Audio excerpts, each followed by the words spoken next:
Hello everybody, it's Anna Schusterman team, Remax Executives, Winnipeg, Manitoba, and today we're talking about statistics about October.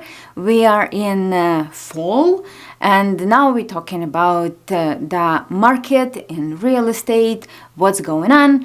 Do we need to list a house now? Do we need to buy a house now? What's happening? Should we wait? Should we just rush into it? What's going on? What's going on with prices? Are they falling? Are they rising? What's going on? So now we will talk about all that, but before that, please sign up, please subscribe, please press that button, please like it, because I know for sure that most of you didn't subscribe. I know, I see you. So subscribe, okay? Okay guys, so we're talking about the market during fall. During summer, as you remember, it was crazy. It was very hot summer. Up until the end of August, we had many offers. We had the prices went up. It went up crazy, and in September, we suddenly saw the drop in amount of buyers. We could buy it cheaper because we had less buyers. We had like 4 buyers on the same house, and or 3 buyers or 1 buyer, or we could even drop the price if we were the only ones. It was kind of amazing market. Right now, the market is a little bit warmer than it was in September.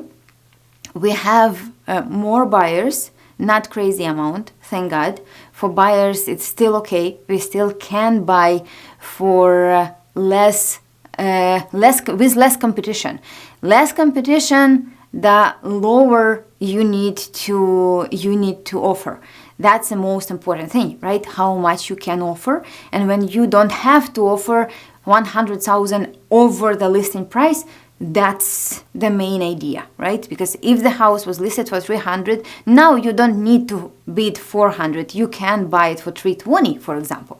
Right? So the difference between the listing price and the selling price is less because we have less buyers. But the average price in October for detached house, 434, and it's pretty much the same price as it was before. So the price itself stays flat. The average price, it's still flat. But average price for detached houses, it's like everything, right? You are selling the older home that needs to be just demolished and sold as the just vacant land, or you selling a $1 million house, and everything comes together and you have an average. So in average, it's still the same. But in real life, we see the difference.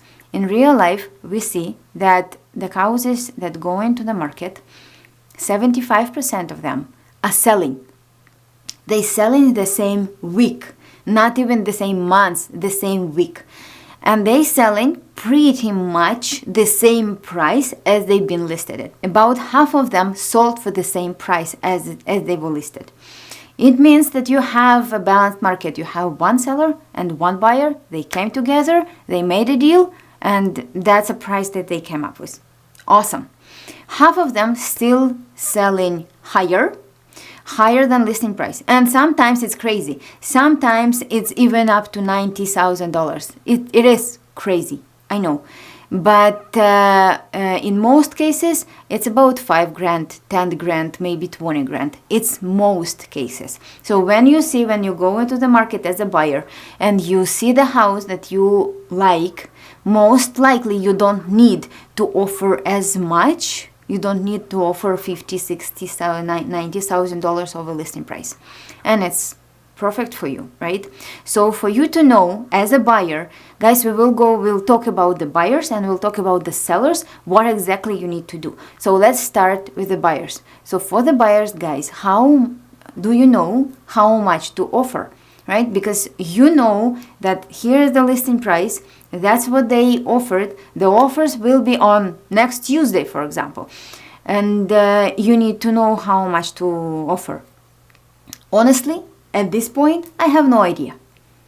Awesome answer for the real estate agent. But what I do know, I know the statistics, I know I do market analysis, and I'll tell you that this particular house can sell in this price range. You have minimum and you have maximum. Minimum is the house that was in an awful condition, and the maximum it was perfect. So your house somewhere in between, most likely, right? So then you decide how much to offer when I'll tell you how many offers they are. Because if we are the only offer and we will be the only people who offering, obviously we will try to drop the price. Even on the offers day, even if it's the first day on the market, we will try to drop the price even a little bit. It's my job. I have to, kind of. If we are the only people who offers, obviously I will try to get for you the best price, right? So we're trying to drop the price. If there will be more, like 2-3 offers, you will have an idea, right? Because you have a price range, what to offer. Now you have an idea. Okay, I understand that this is the price that I want to offer for this house, and that's how much I will go for. If there are like 10-15 offers, then you know that, or I'll explain you that most likely in this case the price will go as high as almost the highest bid, the highest price in that price range. So what do you decide? What do you want to do, right, in this situation? And here you will tell me, okay, I feel that I want to offer this much, and we will come with some kind of price that will work for you. Most important and the most mistakes are done when buyers are in rush. The most mistakes are done because when you come into me and you're saying I must move in a month, it means for me that it will be crazy scary. I know that I'm a magician, kind of. I'm a real estate fairy. I understand that I can do impossible things sometimes, but still it's hard, right? To get the house that you like, to win the offer, it takes lots of emotional stress. And if we are in this situation, you will struggle. That's why most mistakes are made. In this situation, you will offer more, or you will offer on a house that you're not sure if you like, and you still offer more because you are in time sensitive situation, right?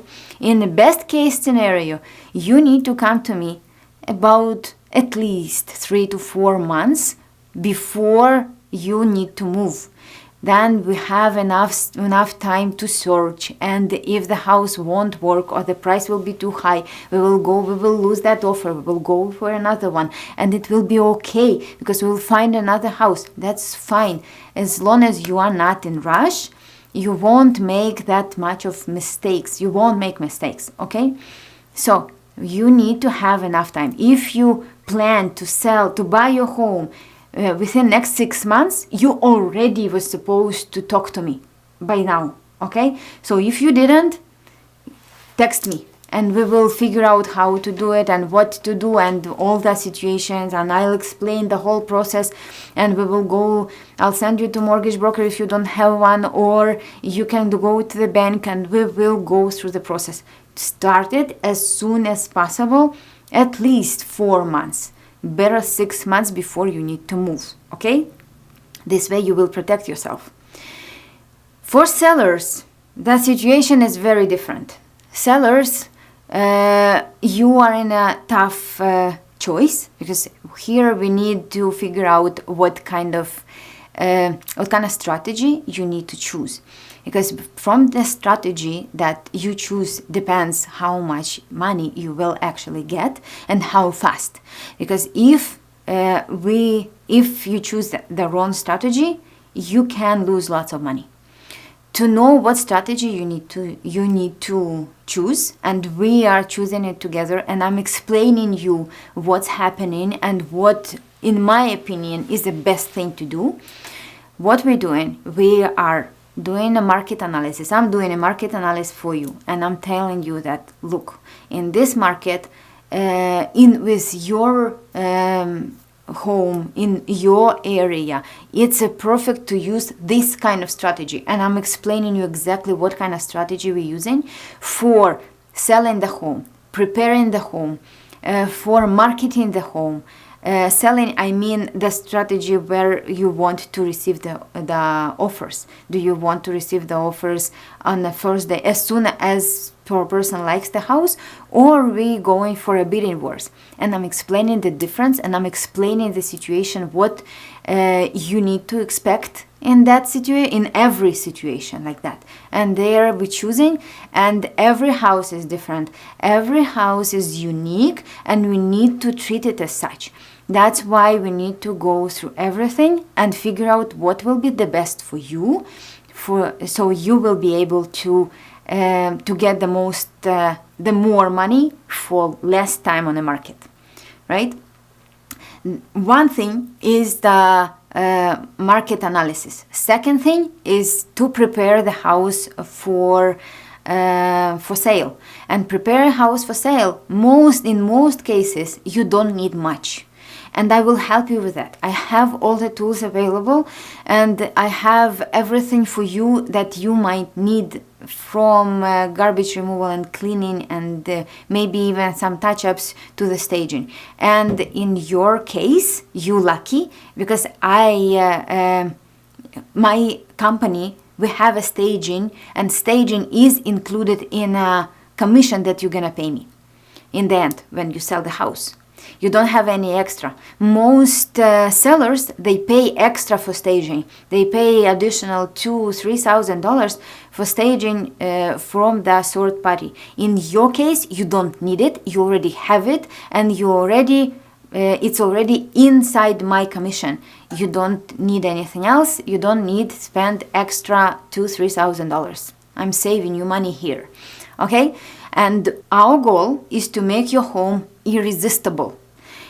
Your home needs to be in real life better than on the pictures. The pictures will be beautiful because I'm paying the professional photographer. He will come, everything will be perfect. That will be fun. Also, by the way, included in commission. Why do we need it to be better than on pictures? Because see, I'm doing lots of marketing, and also marketing is included in the price, as always. I'm doing lots of marketing, and I'm fighting hard for every buyer who comes through your door. See, during the summertime, it wasn't that important. There were like 50 families that came through, and 20 of them put an offer, so it wasn't that much of a big deal if there were 50 families and not 55. Today, when we're talking about 5, 10, 15 families, that's a big deal. So I'm fighting for every family that comes through your house. I'm fighting for everyone to come and see it. That's why all the marketing, and it's all beautiful, and people really coming to see, and they expecting already your house being great. But our goal, again, to get it irresistible. Our goal is to make them to sit on that couch and said, oh my God, that's the most beautiful house I have ever seen. What should I do to buy it? It's mine. What should I do to make it mine? This is the attitude that we are looking. This is the reaction that we are working towards. And for that, we need to do lots of marketing, obviously. We need to do some preparation for the house, for the market. We need to do staging. Even if you have your furniture and we're using your furniture, still we need to remove the pictures from the walls, because there are your photos from the walls, and to put neutral pictures. We need to add additional flower here, flower there. We want to add a wow factor, so they will stay there, and they will offer more. So you can sell expensive and fast today. And yes, you can buy cheaper than you could buy during summer. Definitely. We are in that funny market that everything is possible. You just need to know the strategy that you are using to get to your desirable goal. Okay? So basically, everything is possible. I hope I answered all your questions. If you have any comments, please comment, and of course, like the video, subscribe. I know you didn't subscribe yet. I'm frustrated. Okay, I love you guys. I see you next time. It was Anna Schusterman, Schusterman team, Remax Executives. Bye bye.